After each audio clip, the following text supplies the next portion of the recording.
Do you apologize for crying? Ask yourself why you do that. I recently went to a leadership conference where people were doing that, and it really bothered me. I have learned that it's strong to be emotional. Now, don't get me wrong, that wasn't my first experience.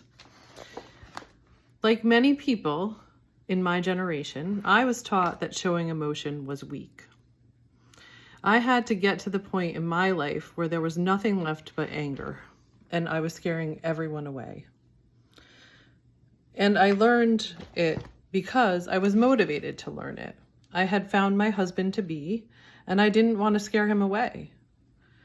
I decided to become a marriage and family therapist. And in that process, I was subjected to Gestalt therapy, which basically strips away all of your defenses. And when that happened, I had a spiritual awakening, and everything seemed so clear and fresh. I awakened to the present moment. That sounds great, right? It wasn't. I realized how deeply sensitive I was, and that is scary as hell in the world that we live in. I couldn't figure out how such a strong, brave person could be so fragile and sensitive at the same time. How did those two aspects go together? And yet they were in me, so they must go together. But as a therapist, I had to figure it out, and so I did. I learned it was about acknowledging and caring for your emotions so they didn't overtake me. And it was a gradual process that took, let's just say, many years.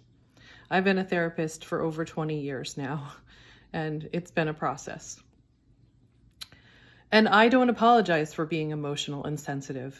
And people can see me get emotional and sensitive and then regulate and compose myself. Because I silently acknowledge my own feelings, I understand where they come from. I am a deeply connected and empathic person, and I am proud of that. I am no longer afraid of my emotions. They connect me to life and to other people. I love my ability to do that. Can you imagine that for yourself? What might that look like for you? And how might that free you to be who you really are?